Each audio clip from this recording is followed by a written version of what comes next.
Bonjour, aujourd'hui une situation de sortie de zone. Bonne capsule.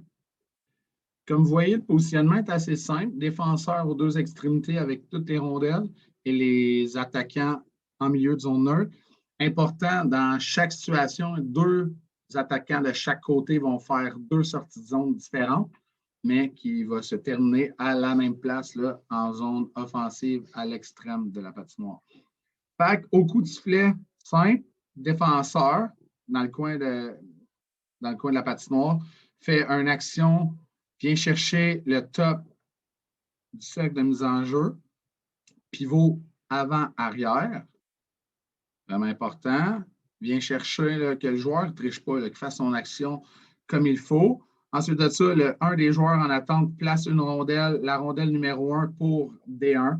Et D1, lui, son travail, c'est d'aller chercher de la vitesse en situation de wheel derrière le filet. Et c'est vraiment important qu'il se protège du chasseur, même s'il n'y en a pas, qu'il se protège du chasseur et sort au poteau opposé en plein contrôle de la rondelle.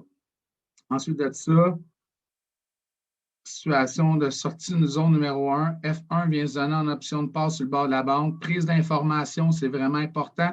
Et défenseur doit s'ajuster avec le positionnement de F1, parce que là, on l'a mis aux oreilles, mais il aurait pu être encore plus bas de la zone ou plus haut. C'est là que le défenseur, lorsqu'il fait son situation de wheel, est en pleine prise d'information et doit mettre la rondelle demandée par son coéquipier. C'est simple comme bonjour, tu passes sur le tape et problème technique, je ne suis pas encore familier. Des fois, c'est le site qui me donne une petite initiation, ça a l'air. Passe à l'ailier et l'ailier, lui, c'est aussi simple que ça, reçoit et explose pour effectuer son lancer au filet. Qu'est-ce qu'on va demander après ça? C'est vraiment important. Le premier joueur F1 qui reste dans l'entourage peut jouer le rebond sur la deuxième rondelle de F2 et va devoir créer une présence devant le filet à la toute fin, quand ça va être le défenseur qui va faire son action. On en parle plus tard. Après ça, le défenseur, après sa passe, prend sa prise d'information, donne à F1, revient sur lui-même pour faire la situation numéro 2. Là, qu'est-ce qu'on va demander? C'est le passeur dans le coin va faire sa deuxième action, va faire une situation de wheel. Il va s'avancer, pas de wheel, excusez, de over ou D2D, appelez comme vous voulez. Bonne passe sur la palette pour la sortie de zone numéro 2. Pendant ce temps-là, c'est vraiment une histoire de timing, tout cet exercice-là, parce que c'est vraiment important de ne pas tout faire les actions précipitées, sinon la qualité de l'exercice puis des actions demandées ne seront pas vraiment excellentes. F2, lui, il peut venir se donner en timing, bien chercher de la vitesse, mais encore là, il n'est pas à 100%. Je demande toujours à mes joueurs de venir exagérer, venir dans le bleu. Si tu viens dans le bleu, ta situation de sortie de zone va être encore plus efficace, l'espace va être restreint et la passe va être à 95% du temps bien située sur la palette. Il y a eu la situation de sortie de zone là, de D2D derrière le filet. On va demander à mon D1 qui est ici de prendre de l'espace dans l'espace libre. Et aussi simple que ça, fait la passe à F2 qui, lui, continue son chemin. Rappelez-vous, situation de Will, sortie de zone numéro 1 avec F1. Après ça, situation de over ou D2D, comme je l'ai dit, appelez comme vous voulez, derrière le filet. Et c'est un D2D center. Le joueur F2, lui, est venu chercher sa passe en milieu de zone et continue son chemin. N'oubliez pas que F1 dans l'entourage peut jouer le rebond. F2 effectue son lancer.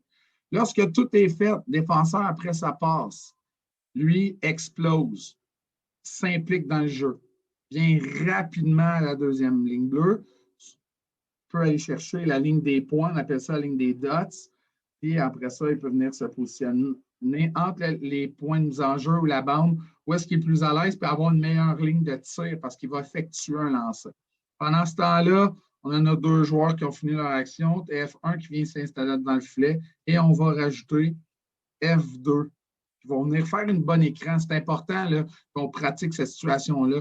Les 2 joueurs devant le filet, ils ne se mettent pas juste là pour attendre la rondelle. Bâton au sol, prise d'information avec le gardien de but. Peut-être que lui, il se dégage puis il voit bien la rondelle. Le but, c'est vraiment d'obstruer la vue du gardien de but à 100%. Et un des défenseurs qui est en attente dans le coin, lui, il va faire une passe directe au défenseur. Le défenseur a l'option d'aller chercher un lancer soit sur la bande.